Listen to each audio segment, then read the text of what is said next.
Your Steve Jones Show podcast is loading now. The Steve Jones Show podcast is sponsored by Purdy Insurance. Visit Purdy Insurance on Market Street in Sunbury or visit online at purdyinsurance.com.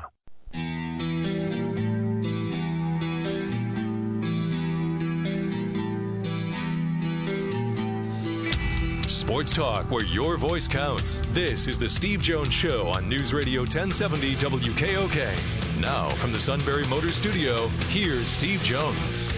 Today's show brought to you by Purdy Insurance. Market Street in Sunbury. Go to purdyinsurance.com.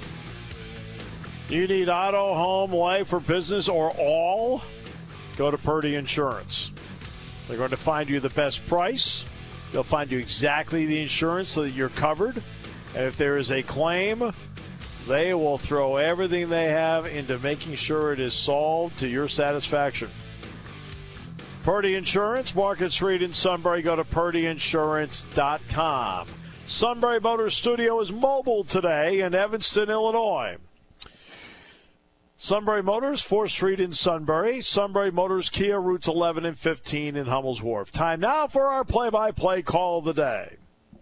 Michelle, the tailback, behind Devlin. Brady under center, gives to Michelle, runs it left, a dive to the end zone. Touchdown, Patriots! Michelle for 6. Tom Brady, about to be a 6-time champion, takes the snap, drops to the knee. And the Patriots have won their 6th Super Bowl title. In the early 2000s, they won 3 of 4. Now they have won 3 of the last 5. And yes, it's still a dynasty. Bob Sochi with the calls on the Patriots Radio Network. As the Patriots win their 6th Super Bowl, now tied with the Steelers for the most Super Bowl victories. That sentence just became a gnawing one within the station. A sentence they did not want to hear. Now tied with the Steelers for the most Super Bowl victories. I believe I hear somebody in the back digital media office throwing things. Yeah. Pretty ugly, that end of the building, yes. You mean in terms of the scene or just him? Both. Oh, By the way, we hope to have Bob Sochi on either Wednesday or Thursday later this week. Good. Looking forward to it. Yes. That'd be great. Yep. Yeah, it's Wednesday or Thursday. Yeah, it's Thursday. I'm in Columbus. So. Correct. Yep. Yep. Okay. As I continue on with my.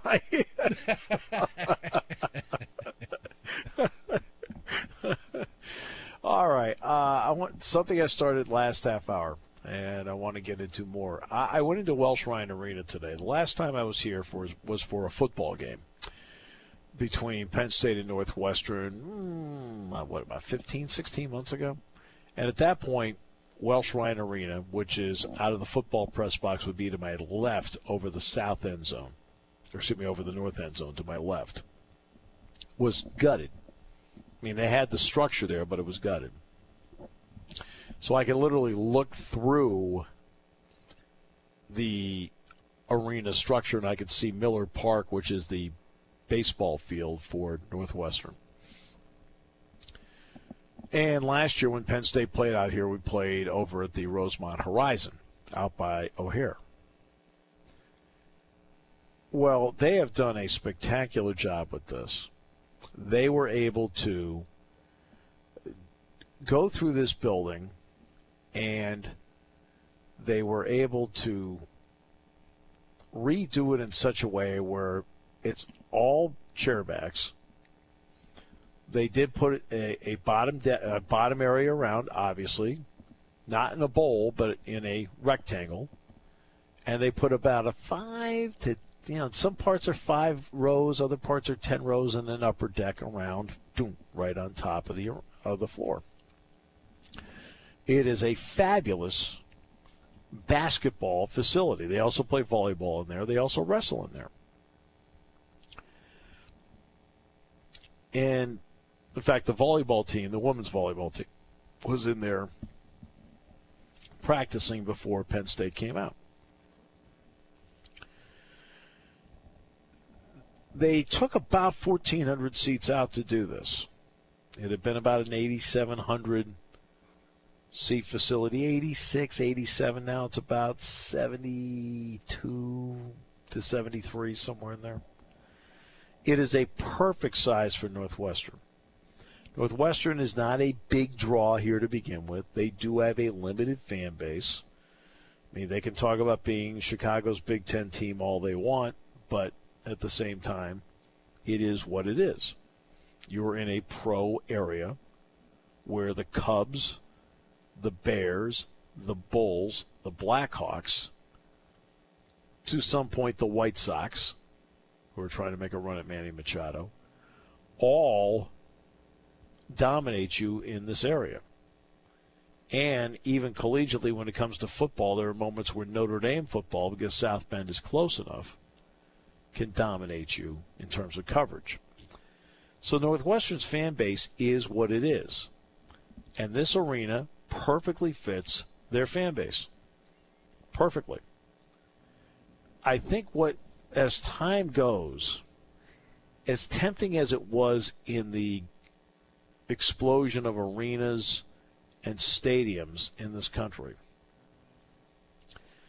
the idea was always, let's go bigger, let's go bigger, let's go bigger.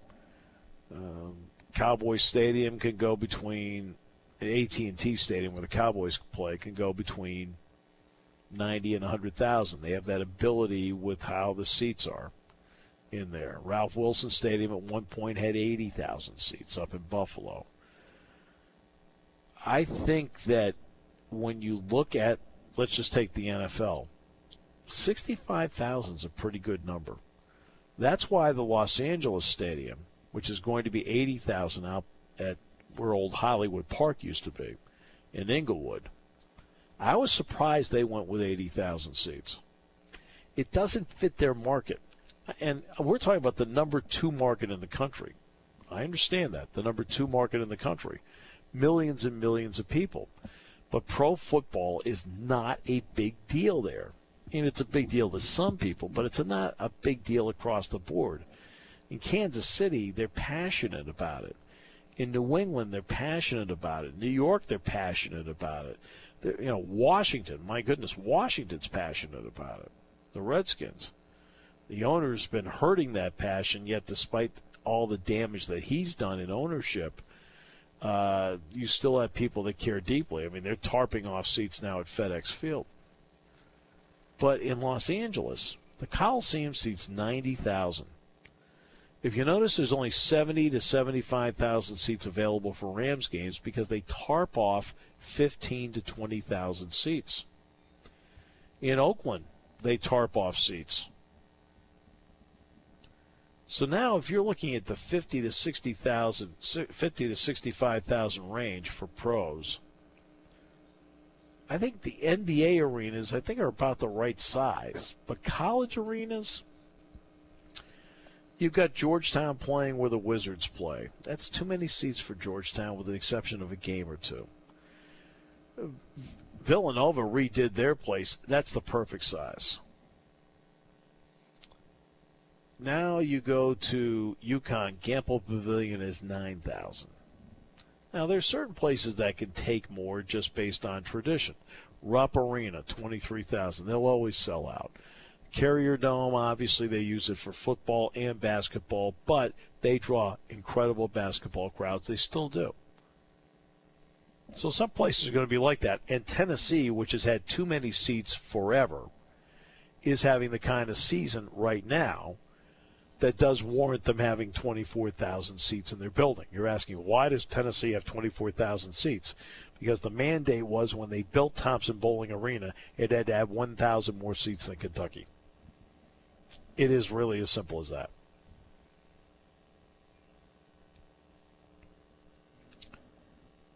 With HD TV and so many options on, probably downsizing stadiums and downsizing arenas is something I think that has to be considered, that less can be more.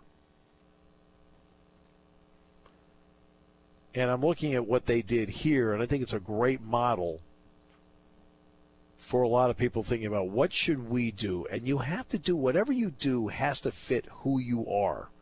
It has to fit your fan base. That's what they did here.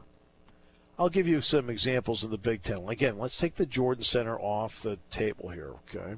This is not about the Jordan Center. But I can give you some examples in the Big Ten. For example, Ohio State, 19,000 seats. Ohio State should probably be 12,000 seats. They don't draw well for basketball there. What has surprised me, when the Columbus Blue Jackets came in, I thought, no big deal. Who cares? You know, these people love Ohio State. They'll go to watch Ohio State basketball. That's not been the case. The the Columbus Blue Jackets have cut into Ohio State's basketball crowds. I didn't think that would happen, but it has. They really have an arena, instead of being 19,000 seats, a 12,000-seat arena is probably best for them. Michigan State's 15,000, that's about the right size. Michigan's 13,000, that's about the right size. Rutgers is 8,700, that's probably the right size. 17,000 for Maryland, that's probably the right size. Purdue's 14,000, every ticket sold. Indiana has been up and down the last 10 years. They still draw 15 to 17,000. The building seats 17,000. Okay. This building now is the size it should be. Nebraska sells out every game, so obviously their arena is the right size. I think in Minneapolis, despite it being a major city that next year will host the NCAA Wrestling Championships, Williams Arena probably is 3,000 seats too big. I mean, it's 14,000 seats. It probably ought to be 11, maybe 12. Kohl Center's 17. Also, it's a hockey building, too. But to their credit, they sell out. So let's Illinois' 15,000 seats now, 16,000 seats. They sell out, and they've always drawn well regardless. Their football stadium's too big. Now, Illinois' football stadium's too big. Illinois' football stadium needs to be 45,000 seats. Same thing with Indiana. They need to be 40 to 45,000 seats. Now, the Big Ten probably would not be crazy about that, because part of it is, remember, football and men's basketball are involved in a ticket revenue share. And ticket revenue sharing in football and men's basketball is based on attendance. But Indiana's football stadium should probably be 40,000 seats.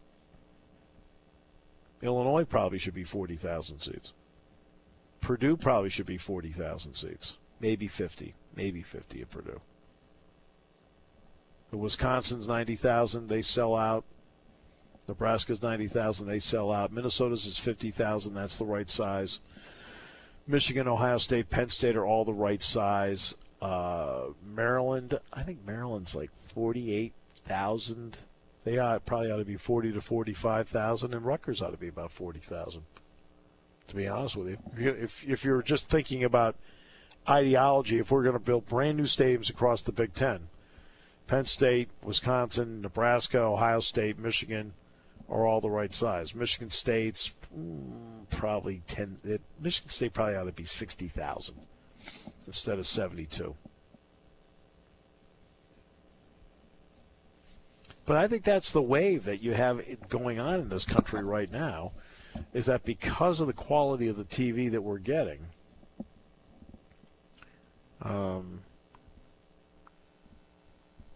you've got to start thinking about how big your stadium happens to be. I mean, you don't want to be tarping off seats. All right, we'll take a break. By the way, if the 16th hole at the Waste, why did the 16th hole at the Waste Management Open sound more exciting and dynamic than the Super Bowl and Penn State wrestling? Well, let's see. I watched a good hunk of that on Saturday. I saw a row of about 5 or 6 guys all dressed up in banana costumes. Yeah, but I mean, but I'm talking about the sound coming through the TV. Oh, they were going crazy. I'm telling you right now, Everybody that went to the wrestling match on Friday night told me it was a raucous crowd, and I absolutely believe them. I'm sure it was a raucous crowd. But they've got to do a better job, Sean, of bringing that through the TV set. They mic up so many things, it seems like they mic up everything except the crowd. They got to bring that through the TV set, which will bring the excitement through. For goodness sakes, a golf tournament sounded more exciting in terms of you sitting at home in your living room listening to that raucous group at the 16th hole, where even when guys were trying to chip on 18, they could hear the crowd on 16. And that's not the fault of the crowd. That's not the fault of the crowd at all. I think they're trying to bring us so inside that they're forgetting the ambiance of what the crowd does for the game and for the broadcast. How many times do we hear, oh, boy, listen to this crowd here in New Orleans? I'm like going... The guys that were stealing money at that golf tournament over the weekend were the people holding the quiet please signs. Or the ones that were selling umbrellas for yesterday. We'll come back with more in a moment here on News Radio 1070 WKOK. All right, welcome back to Evanston. And Dick and Milton was in the Jordan Center on Friday night. Hi, Dick. Hey, Steve. Hey, I just wanted to tell you that it really is it was a great crowd, but as I said to Sean, it's not Rec Hall, and it never will be. And no, a few weeks ago, that. Mark, go ahead. No, go ahead, Dick. Well, Mark Hall got interviewed after the match, and he said, after the Wisconsin match, and he said he thinks that Rec Hall might be the number one site for any athletic event. And because the crowd is so close to the visiting wrestlers, they get intimidated, unlike it was there, obviously. It's not quite the same. Even if it was 16,000 people, it's not the same as almost sitting among the crowd at Rec Hall for the visiting team. And the coach said our guys were intimidated there. So. Yeah, well, and I believe that because Rec Hall's interesting because ever since they had to play around a little bit with the ceiling there. Once they did get the ceiling right in there, you feel like it's kept the noise in more as well. Well, I know one thing. It's quite a place to be. I mean, don't misunderstand me. It was great Friday night up there, and I was a little concerned at first with basically with two starters out. And but once they got past North, it was all uphill or downhill effort for Michigan after that, in a sense. Yeah, once they got to the Four Horsemen, you feel pretty good. I felt pretty good. Yeah, and I'll say this. I love the way Kassar wrestles. And Kassar is the perfect example of a guy that everybody develops at their own pace. And now look where he is because, 5 years ago, nobody could have pictured he'd be in this spot. Nobody. No. I mean, obviously, Neville's was a ranked kid in top 10, top 5 in the country coming into preseason, and there he is, just whatever. I mean, I feel bad for him, but he's not going to beat Kassar right now. That's just the way it's going to be. So. And not only that, but look. So anyhow, good luck tonight good luck out at Northwestern, and we'll be on our way to Columbus on Friday morning. A couple fan buses. We'll be out at St. John's Arena. Yeah, you know what? I love St. John Arena. That was my favorite road arena in the Big Ten. And I was like, well, we went out to Big Ten there several years ago, and I thought they were tearing it down. I don't know what. Maybe that was just something that somebody dreamt about. I don't even know. I thought they were going to tear it down, and they sure never did. Yeah, that St. John was my favorite road arena in the Big Ten, easily. Well, it was good for wrestling. I know that when we were there for Big Tens, and I'm sure it'll be hopping on Friday night. So yeah, I did the last regular season game ever in that building. Really? For basketball, yes. In fact, Penn State won the game. Joe Crispin hit a couple of big shots. Well, that was going to ask you, did we win? Yes. Yeah, Penn State won. Penn State did win the game. Good luck tonight. I appreciate it, Dick. Thank you. Okay, bye. Yeah, it's interesting. You can get more people into a place.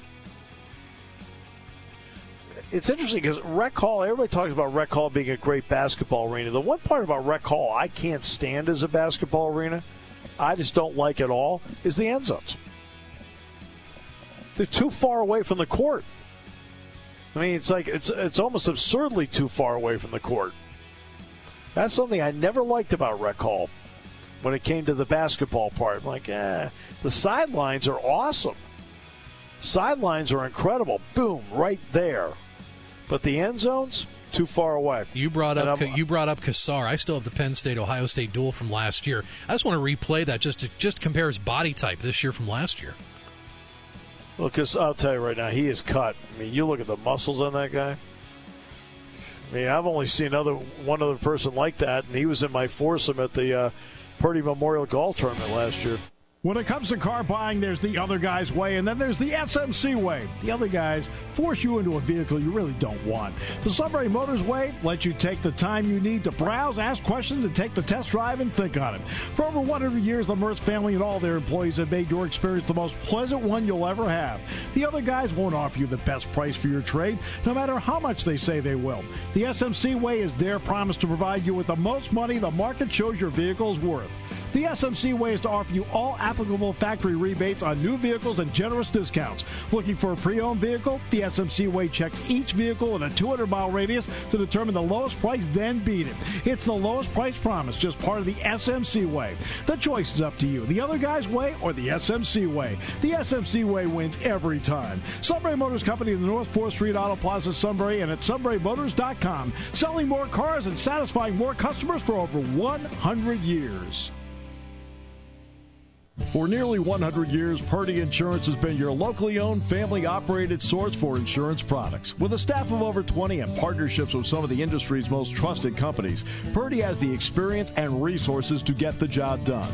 Whether you need personal, home, and auto, or complex business insurance solutions, Purdy will help you navigate through the process. Call today at 570-286-5855. Or better yet, stop in their Sunbury office to see what Purdy Insurance can do for you. Taking your calls at 800-795-9565. This is The Steve Jones Show on News Radio 1070 WKOK. Now, from the Sunbury Motors Studio, here's Steve Jones. I have a feeling that the two of them are against boycotts because they don't want people boycotting their show. Is that the... Am I reading that wrong? Productive discussion.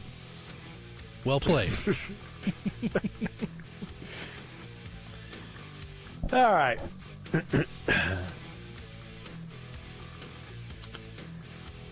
Today's show brought to you by Purdy Insurance. Market Street in Sunbury. Go to purdyinsurance.com.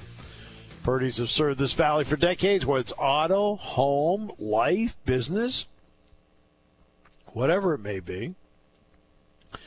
Go to Purdy Insurance because they'll find you exactly the insurance that you need. That way you're completely covered. They'll find you the best price. That way it fits your budget. And then when it comes to customer service, they're the best. Purdy Insurance, Market Street in Sunbury. Go to purdyinsurance.com. When we're in the Sunbury Motors studio, speaking of customer service, Sunbury Motors, 4th Street in Sunbury. Sunbury Motors, Kia routes 11 and 15 in Hummel's Wharf. Customer service is the name of the game at Sunbury Motors. They take great, great care of you. Oh, look, the Patriots won yesterday. Great. Every game, as I mentioned, takes on its own personality. And yesterday was not the kind of personality the NFL needed. They ended up with a dull game. It's the way it is. Sometimes you're going to get a game like that. And then you're going to get a game sometimes unexpectedly wild and crazy. You had a great AFC Championship game. I mean, I didn't think the NFC Championship game was a great game. It was close.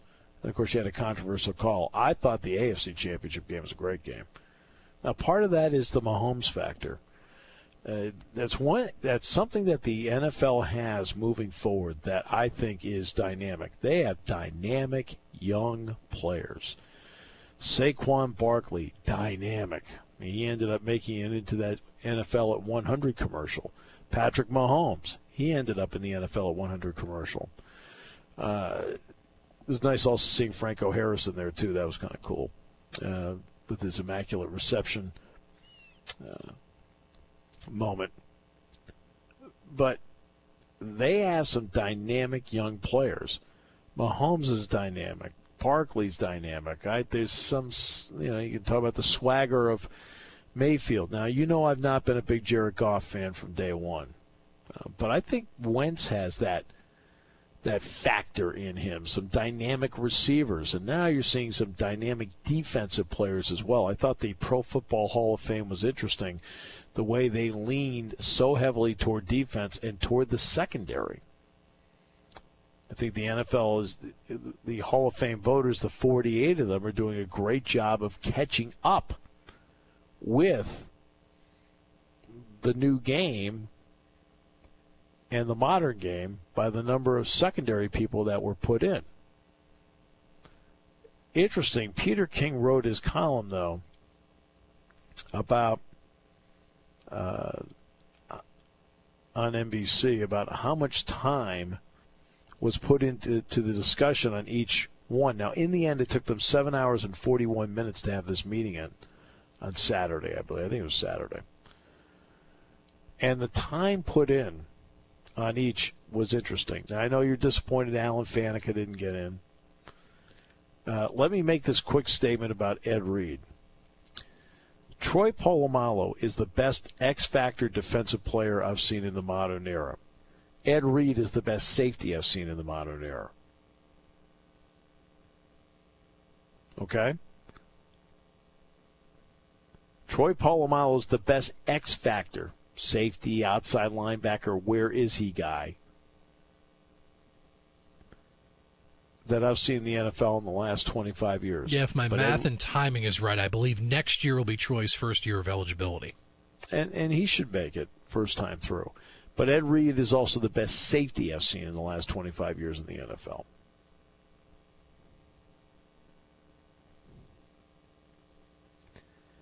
Now, here is Peter King's breakdown on how long it took for them to discuss each player in the room. Gilbrand, who made it, 34 minutes. Ty Law, who made it, 27 minutes.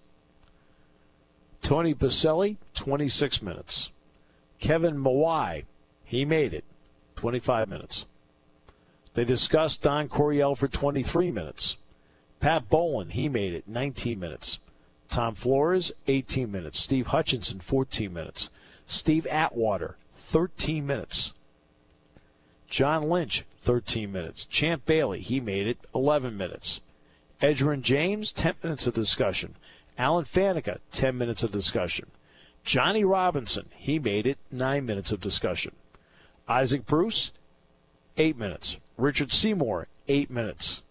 Tony Gonzalez, the total time, Tony Gonzalez, 6 minutes. The total time talking about Ed Reed was 2 minutes. They only needed 2 minutes.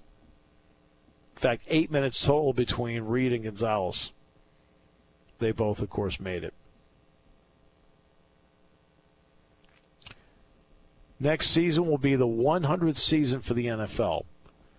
But it's also going to be the 60th season for all the original AFL teams.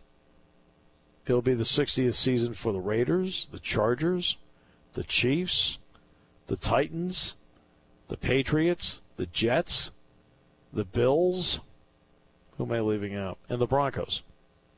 They'll be their 60th seasons, the 100th for the NFL.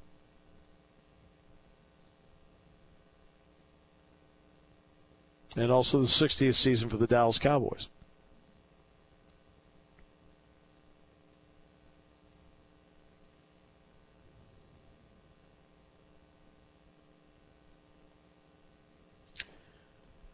So,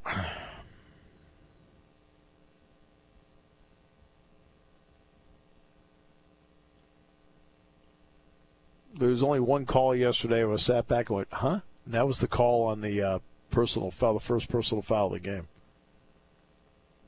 He caught it, got decked. That's football. He was defenseless. He caught it. He got hit. It's football. And believe me, I'm all for every safety. I mean, I'm the person that says they ought to run a play instead of an onside kick. Safety-wise, I think it's actually a safer play. Yeah, that one play where Aaron Donald got into the backfield and flung Tom Brady down. I'm thinking, if this was a regular season game. Yeah. Yeah, Donald did. I mean, he flung him to the ground. No getting around it. But, he stopped him. I thought, that's a good play. Flag. I'm like, oh. At that point, you had people, that's it. I'm going to go to the sandwich. Actually, you called that in our prop bet segment last Friday. What? Yeah, personal foul would be the first penalty. Yeah. I have no idea what I said on Friday. None. Okay, I remember I picked the Patriots. That was about it. Okay, that's. I remember doing that, and then I remember some guy doing a 10-minute dissertation on the national anthem, and the fact that they researched the last time she sang it, and I was like, at that point, I tuned out. What? So did you get a sandwich when Maroon 5 was on last night? Oh yeah, I went down to get. I ate dinner right before because I mentioned I had dinner right before kickoff, and then at halftime I went down and just got something just quick to snack on. Then it came back on, so I couldn't. He could have done cartwheels. I wouldn't have known. No, they weren't bad. It wasn't the greatest NFL Super Bowl halftime show, but they weren't bad. Look, just bring back a band, will you? There's actually two songs I thought they could have done, but. Hey, just get a marching band, no stage. I could have done without Travis Scott. It's like, but they weaved in an Outkast Big Boy song and kind of meshed in with the Maroon 5 songs on both sides, and it wasn't too bad. But yeah, they were getting ripped. Okay. They were getting ripped left and right on social media. But I've always been a big Maroon 5 fan. So. Have you? Okay. Yep. Wow. I set your brother straight, though. He didn't know who, he said last Friday, who's Maroon 5? And then when I told him it was Adam Levine, the lead singer, who was a vocal coach on The Voice, then bam, he automatically knew who he was. Well, there you go. No. Look, this is not me going, oh, well, I don't watch that stuff. I'm not interested in that stuff. You're a game guy. You're just in for the game. Yeah, and there's nothing wrong with that. The pregame stuff, it's to me, it's become noise. Although the big CBS opener at 6:00 with Peyton Manning in the boardroom, I thought that was kind of funny. Was it? Yeah, compared to a lot of the commercials last night, it was very, very well done. A little cameo, too, by John Malkovich. Oh, very nice. Yes. Okay. But the pregame stuff, now I was on a plane most of it yesterday anyway, so it wouldn't have mattered. I was flying. I mean, we left State College. I was at the airport by about 1:45. We were up in the air at 2:30. So, I saw none of that. And I probably wouldn't have. I probably would have watched a college game, an NBA game. When I got here, I watched the end of the Phoenix Open, the Waste Management Phoenix Open. I watched the end of that. That's not a protest against. To me, it just becomes noise. And I know you and I do this for a living. I got it. So maybe people consider us noise. Hard to believe. But I just consider it noise. Same old thing. Over just seeing and over it rain in again. Arizona, that was shocking. It's like, what? It's raining out there? It's like, that stinks for being the final round out. Yeah.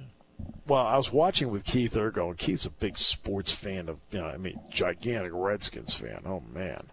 He is a huge Redskins fan. And, you ought to hear me. I had to put he and Roger together, right? And then secretly mic it up. the complaints. Oh. Do a bonus podcast. We could get a 5-part series out of that. And we're watching, and they're showing the 18th hole. And I said, what's cool about the 18th hole? I said, see that building behind there with the columns? He goes, yeah. I says, that's the that's the deck to the restaurant El Toro. I said, where Jack and I had dinner before the Fiesta Bowl. He goes, you're kidding me. I said, oh, no. Right in the 18th green. Perfect.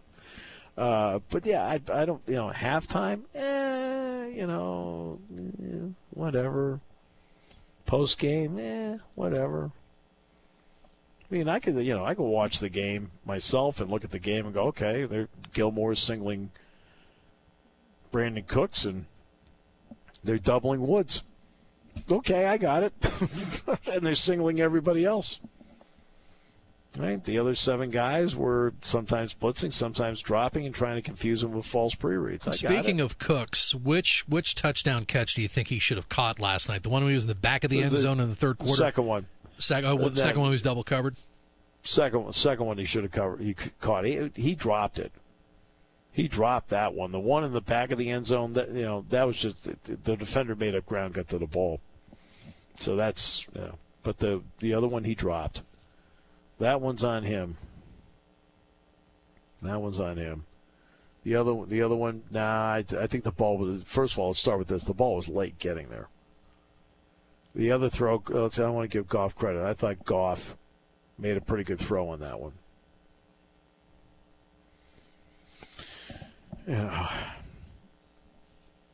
And didn't we had a story on hunting about, didn't Matt run a story on hunting about when the game commission's kicking around if they're going to start the deer season on a Saturday instead of the Monday after Thanksgiving. Being seriously considered. Yeah, that's dumb.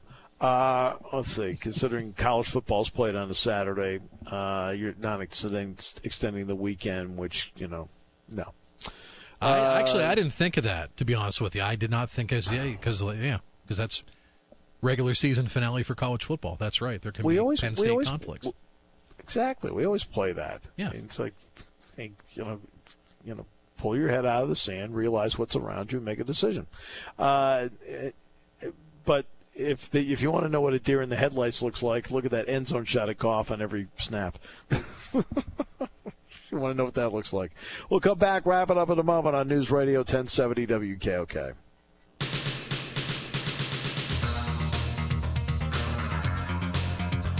All right, Neil Coolong on tomorrow.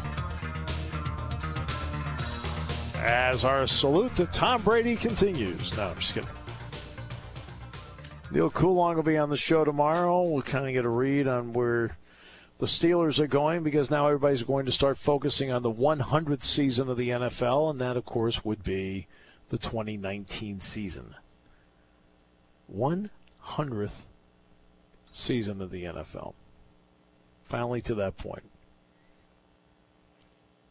And yes, I would hope that in the story about the 100th season of the NFL that they also recognize in part some of the great players that did not play in the Super Bowl. I think there's so many people that feel like the NFL began with the first Super Bowl. And I watched the first Super Bowl. Watched every play of it. And that's not true. There's so many people that gave so much to get the NFL to the point where it is the league that it is today. And let's give a quick salute to Fred Gurkey. You're going to ask, who's Fred Gurkey? Okay. Fred Gurkey was a running back for the Rams back in the 40s. He also was an art major. And so one day he took one of the helmets home after his season was over with, and he painted the swirl horns onto the helmet. And he brought it in. Daniel Reeves was the owner of the Rams. In fact, his general manager at one point was a guy named Pete Rozelle. He brought it in. He said, "What do you think of this?" And Reeves looked at him and said, "Wow, that's awesome." He said, "Do you think you can do that for all the helmets?" He says, "Yeah." He says, "I'll give you $1 a helmet." There were 75 of them. "I'll give you $1 a helmet." Now, this is the 1940s. So it actually took them all summer to do the painting. but he got them all done. And there was no press release, no Instagram, obviously, no Facebook, anything like that. The Rams just ran out at the Coliseum with these helmets with the ram horns on them, the yellow ram horns. And the crowd was like, ooh, it was the greatest thing going. They loved it. For Gerke, the toughest part was, as the season went, obviously you'd be hitting, and guess what? You'd have to then touch up the helmets. He spent all year touching them up, he says. So when they finally got the plastic helmets where they painted it on, he said, I was so relieved. Gerke went on to be a scout in the NFL, worked his way through player personnel, eventually became the general manager of the Denver Broncos. He's the one that engineered the deal that got Craig Morton to the Broncos, which then in turn got the Broncos to their first Super Bowl. Now, they did lose it, Super Bowl 12, to the Cowboys 27-10. Red Miller was the coach. Gerke was the general manager. When the new owner, Edgar Kaiser, came in, he fired both Red Miller and Gerke, wanted a fresh staff. Gerke and Red Miller then went to the USFL with Gerke as the general manager and Red Miller as the head coach of the Denver Gold. The Denver Gold were the only team in the USFL, the only one that made money. Fred Gerke passed away in 2002, but his legacy lives on. Do you know who his great-great-grandson is? National League Most Valuable Player Christian Yelich of the Milwaukee Brewers.